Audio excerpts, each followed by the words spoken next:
Alors pour introduire notre point 2, je repars un petit peu ici sur mon regard d'observatrice des pratiques de l'EPS.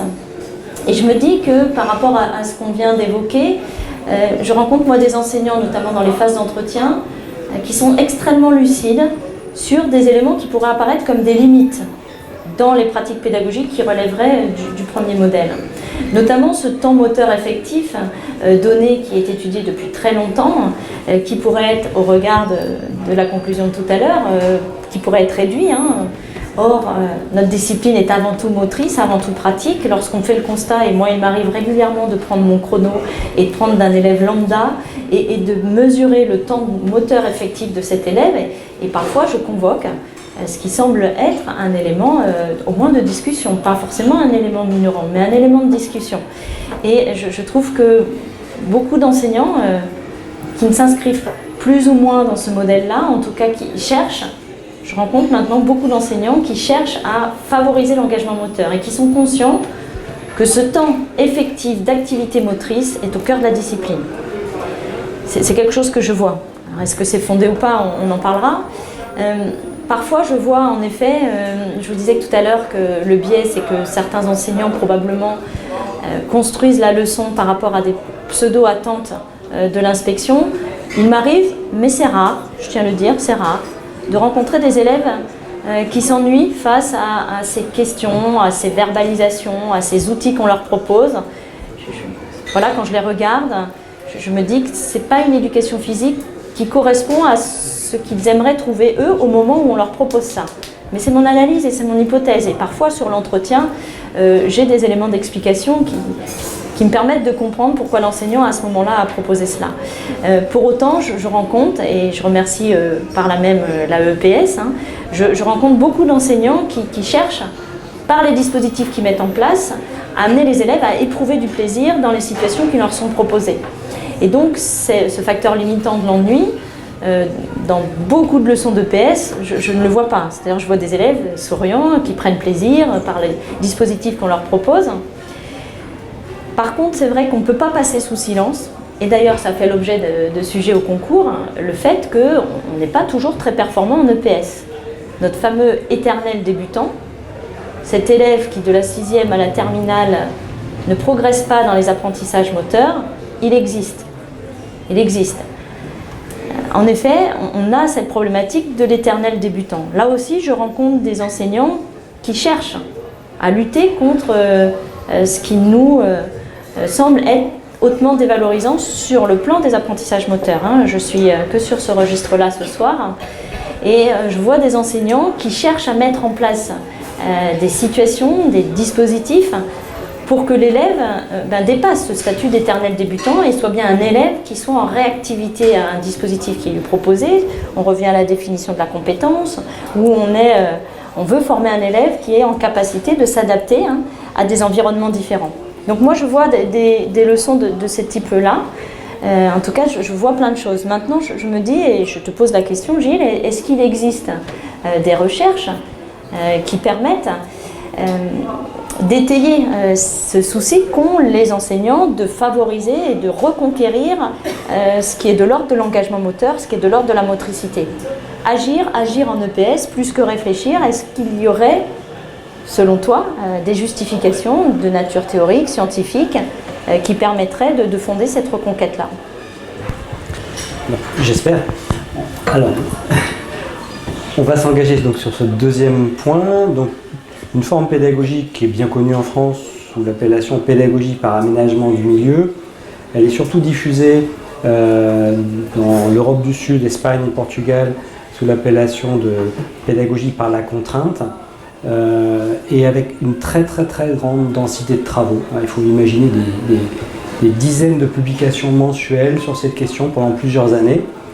Alors plus dans le champ d'entraînement que le champ d'éducation physique, mais vraiment c'est une approche pédagogique aujourd'hui qui est très productive et qui s'appuie sur l'idée toute simple que les situations que vous pouvez proposer en éducation physique peuvent contraindre le comportement pour faire en sorte que finalement l'élève soit un élève qui apprend par auto-adaptation.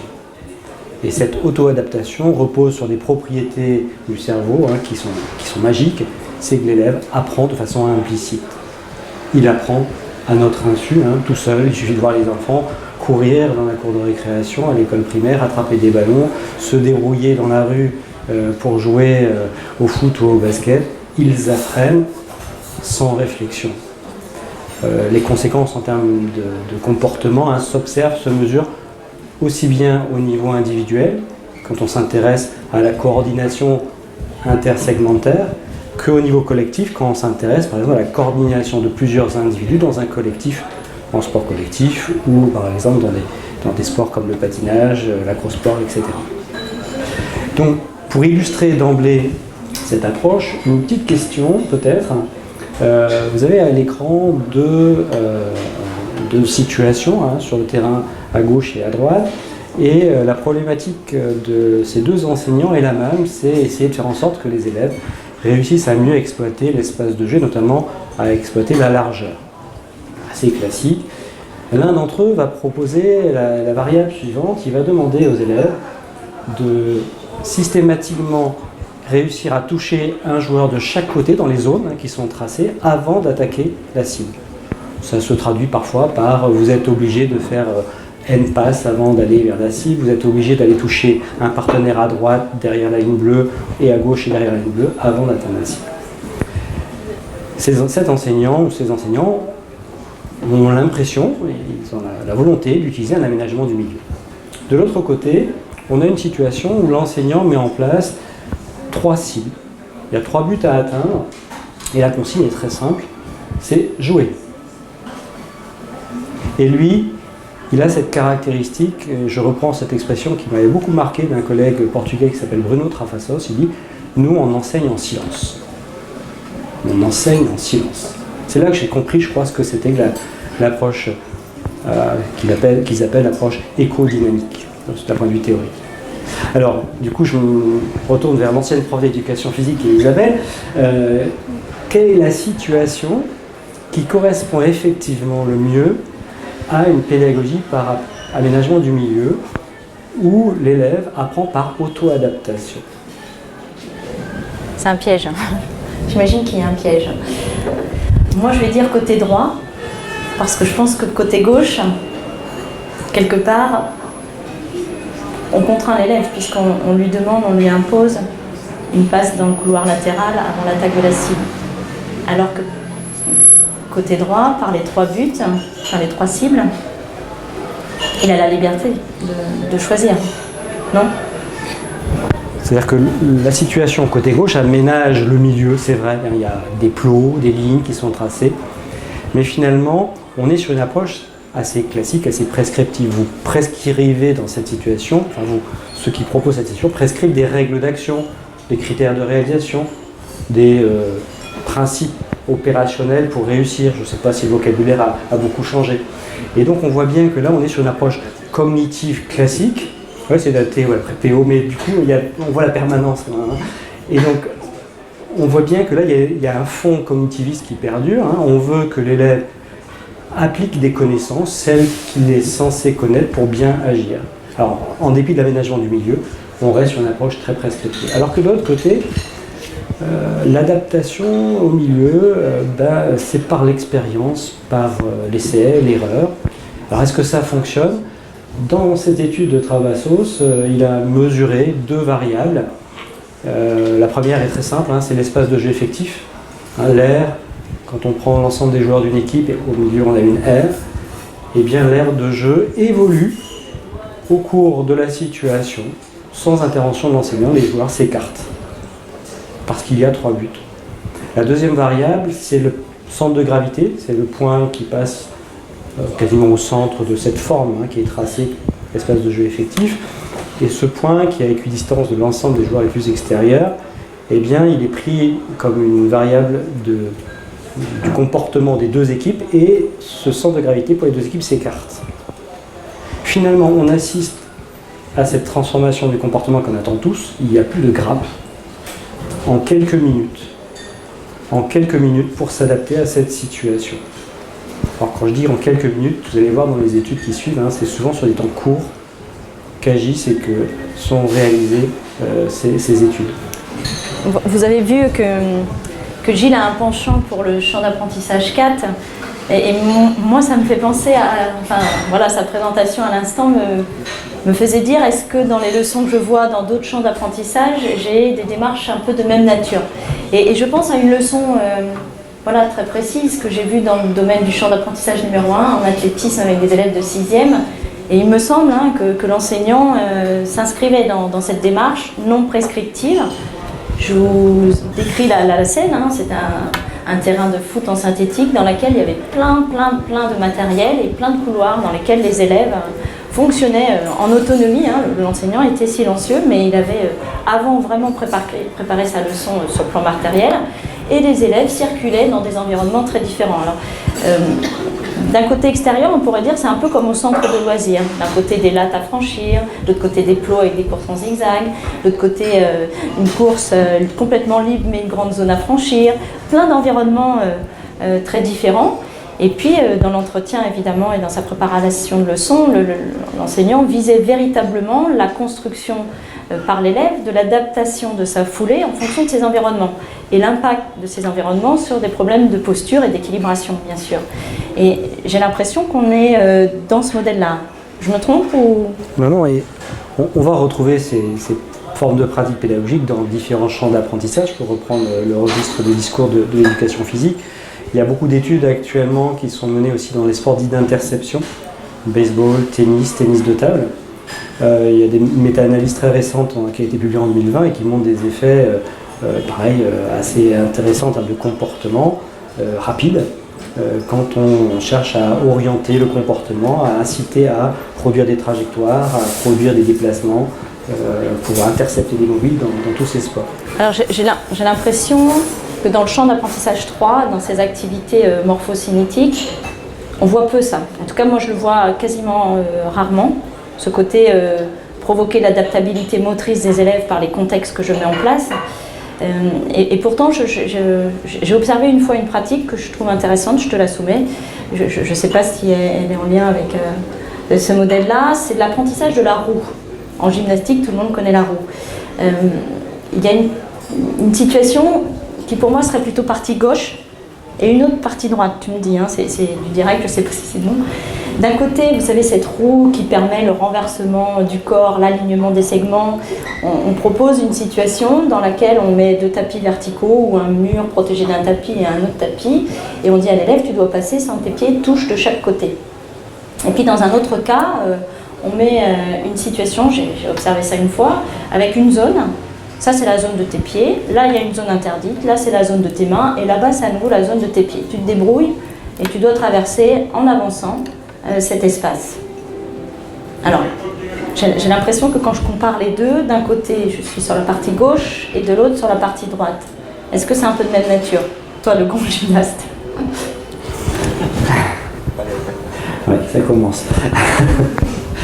Alors, on a 2 situations où il y a effectivement un aménagement du milieu. Il y a du matériel qui va induire une modification de comportement, en tout cas une tentative de modification du comportement. La question clé dans ces approches-là, c'est finalement l'amplitude du couplage individu-environnement. Dans l'approche prescriptive, cette amplitude, elle est réduite. En fait, le passage du comportement A au comportement B, il est tracé, c'est une ligne droite. On doit suivre une ligne.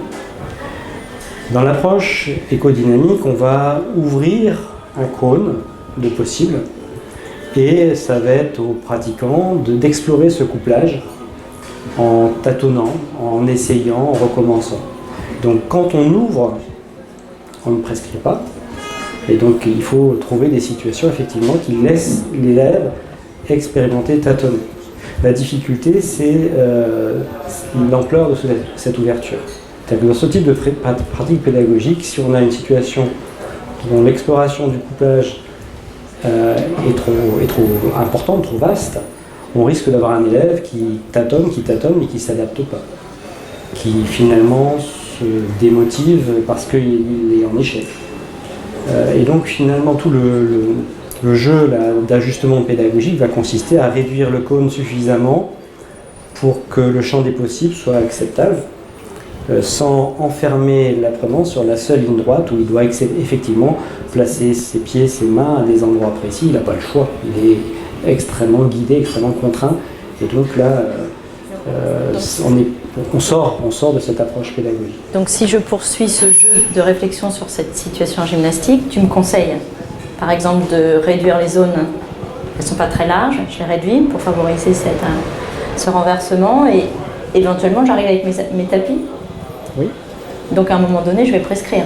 Il faut faire en sorte que le passage d'un point A à un point B soit possible selon différentes modalités d'organisation spatio-temporelle. Donc en gros, je m'adapte aux réponses des élèves. Oui. Et l'élève s'adapte au dispositif. C'est-à-dire que si le dispositif est trop réduit, une seule réponse est possible. On va être sur une prescription classique, on entend prendre l'élève avec Manu Militari et dire bah voilà, la roue c'est ça. On y va. Alors est-ce que ça marche? C'est ça la question clé quand même. Est-ce que c'est efficace? Est-ce que c'est efficace? Moi, dans la leçon que j'ai vue, sur ce registre-là où c'était tâtonnant en gymnastique, d'abord c'était assez innovant pour moi. Enfin, je n'ai pas l'habitude de voir ça, même si et j'avais envie d'enseigner. Enfin, je trouve que ça aussi, c'est un élément très subjectif de ma part, mais j'avais envie d'aller jouer avec les élèves, d'aller jouer avec les variables de la tâche pour les amener à progresser. Et j'avoue que les élèves étaient en activité cognitive, de recherche, de réflexion ou pas? Ou est-ce qu'ils étaient juste en train de tâtonner sur le plan des essais-erreurs sur la motricité? J'ai pas la réponse, mais toi, je sais que tu vas avoir un parti pris, mais en tout cas, j'ai trouvé un appétit et une envie. Et j'ai trouvé des élèves qui n'étaient pas simplement en train de reproduire une forme qu'ils n'arrivaient pas. Alors en effet, on ne va pas considérer qu'on peut dire ce qui se passe dans la tête des élèves. On a vu tout à l'heure en introduction la diversité des façons d'apprendre que j'ai pu observer dans différents contextes en collège. Et l'enseignant a une intention, il a un modèle pédagogique. Maintenant, ce qu'en fait l'élève, c'est autre chose. Dans cette perspective de la pédagogie par aménagement du milieu, l'hypothèse qui nourrit cette approche pédagogique, c'est que l'apprentissage est implicite. C'est-à-dire finalement, nous sommes des animaux un peu paresseux et donc on fonctionne à l'économie. Pourquoi réfléchir quand agir me permet de connecter, de renforcer des connexions qu'on mesure par modification de la perméabilité synaptique par exemple, qui fait qu'à force de répétition réussie, cette connexion elle se renforce et que quand une connexion n'est plus utilisée, elle finit par s'estomper, on parle d'élagage. Ce jeu d'association, connexion et élagage conduit à notre insu le cerveau à apprendre pour nous, sans qu'on ait besoin de faire cet effort d'analyse, de réflexion. Donc c'est ça l'apprentissage implicite qui est au cœur de cette pédagogie par aménagement du milieu. C'est une adaptation très économique du comportement à un environnement à force de répétition, sans qu'on ait l'intention consciente, volontaire, de guider son mouvement, de chercher des solutions, de tester des hypothèses. En effet, l'enfant joue, pratique et s'adapte. Moi, j'ai juste une question, après on passera la parole, mais j'ai une question par rapport à ça quand même qui me vient à l'esprit. Si l'élève apprend tout seul, par adaptation, face au contexte, par essai-erreur, par tâtonnement, quel est le rôle de l'enseignant en fait?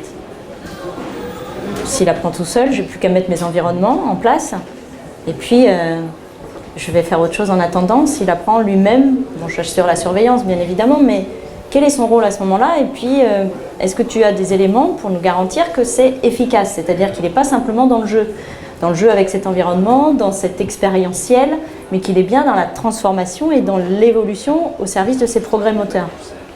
Alors, deux questions, donc je vais répondre dans le désordre. Je vais commencer par la question sur l'efficacité, puis après revenir sur quel est le rôle de l'enseignant dans cette approche-là.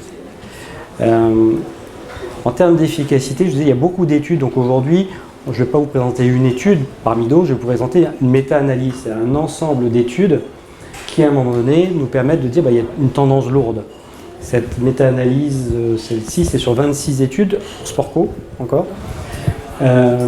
qui mesurent la transformation du comportement collectif sous l'effet de ces contraintes.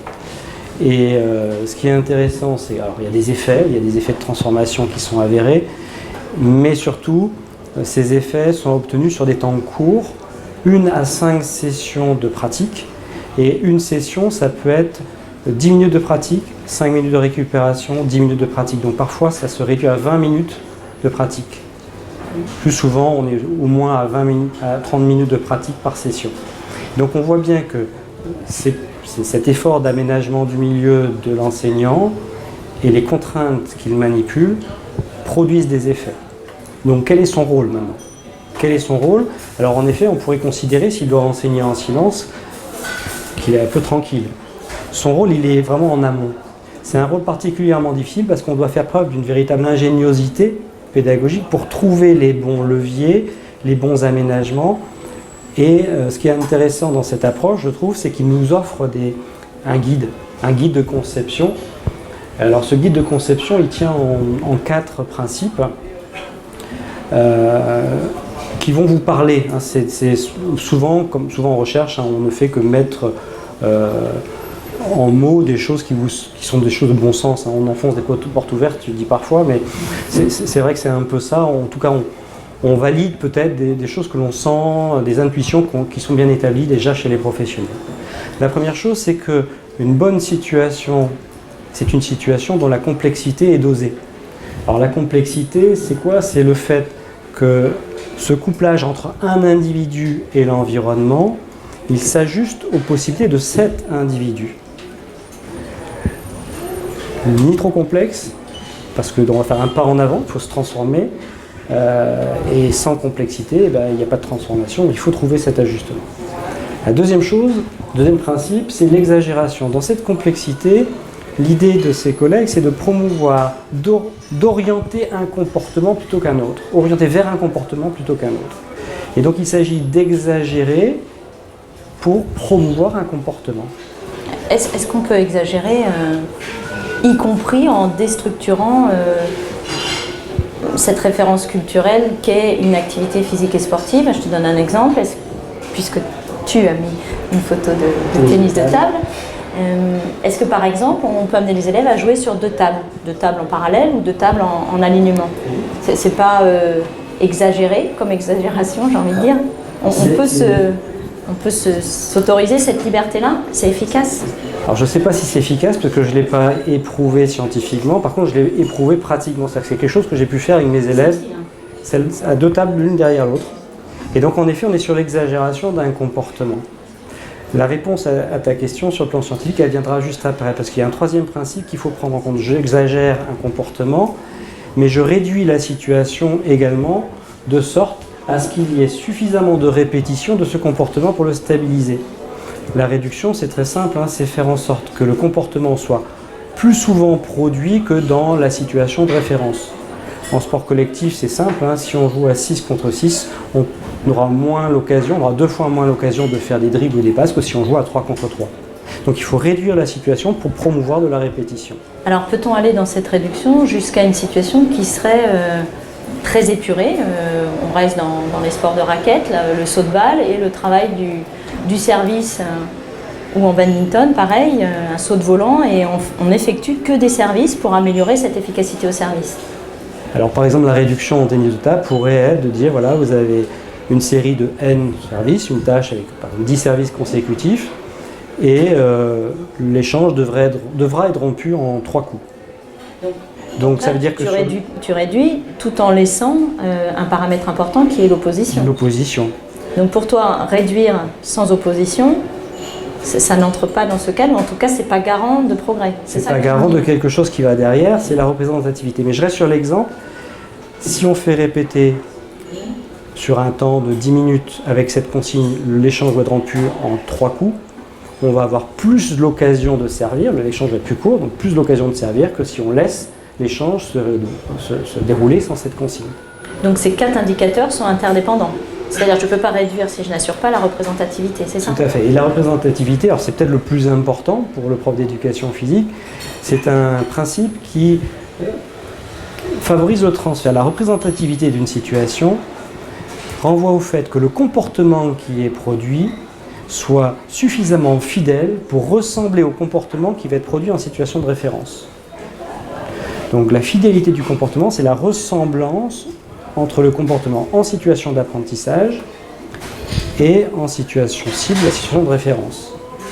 Si par exemple, j'accentue trop le geste du tennis de table jusqu'à avoir une préparation qui ressemble à une préparation de tennis, il me semble que j'exagère tellement que le comportement n'est plus fidèle à ce qu'on va devoir produire dans une opposition classique en tennis de table. Donc en fait, la représentativité vient poser des limites à la réduction, à la complexité et à l'exagération. Tout à fait. Tout à fait. Surtout réduction et exagération. La complexité, c'est plus l'adaptation à l'élève. La représentativité garantit cette proximité, cette représentativité culturelle, cette proximité à la situation de référence. Donc, pour répondre à la question avec ce deuxième temps, je dirais assez volontiers que la réflexion, on peut s'en passer pour former un élève plus capable de produire des mouvements efficaces, de produire des actions individuelles ou collectives qui permettent d'atteindre un but dans des situations inédites pour lui, des situations dites de référence. Cette part très limitée, voire absente à la réflexion, laisse du temps pour répéter, pour faire et pour transformer effectivement les conduites motrices. Et donc les études montrent qu'il y a des effets avérés sur différents aspects technico-tactiques, sur les aspects strictement perceptifs, sur les aspects également physiologiques, sur les aspects individuels et collectifs. Et deuxième élément que j'ai voulu mettre en avant, c'est que ces effets sont obtenus avec des interventions relativement courtes, contrairement à tout à l'heure, donc compatibles, peut-être plus compatibles avec le temps de l'éducation physique. Pour toi, du coup, c'est suffisamment proche des attentes de l'éducation physique, ou est-ce qu'on ne s'éloigne pas un peu de ce que finalement préconise la discipline? Est-ce qu'on peut faire de l'éducation physique simplement par cette approche pédagogie par aménagement du milieu? Vous comprendrez que je suis un petit peu partagée pour répondre quand même, puisqu'une éducation physique qui se couperait complètement d'un temps de réflexion, quelque part ça me gêne au regard de l'introduction que je t'ai faite. Pour autant, dans ce que tu viens de dire, de préciser en termes d'efficacité, du point de vue de l'adaptabilité motrice, j'ai envie de dire, de l'élève dans la tâche, c'est-à-dire ce qu'il est en train de construire par cette confrontation au milieu dans le silence de l'enseignant, pour moi ça a pleinement sa place en EPS. Évidemment, puisque une des finalités essentielles de l'EPS, c'est de bien former un élève capable de s'adapter à n'importe quel contexte moteur auquel il va être confronté dans sa vie citoyenne à la sortie du collège, maintenant, ici et maintenant, ou plus tard lorsqu'il sera jeune adulte. Donc pour moi oui, puisque l'élève est en train de développer par ce modèle pédagogique des capacités qui sont pour moi pleinement des éléments constitutifs de la compétence. Si on se rappelle la définition tout à l'heure, une compétence, c'est l'articulation de connaissances, de capacités et d'attitudes. Si tu me dis que ce modèle-là développe des capacités d'adaptabilité chez les élèves, je me dis oui, elles ont toute leur place en EPS, bien évidemment.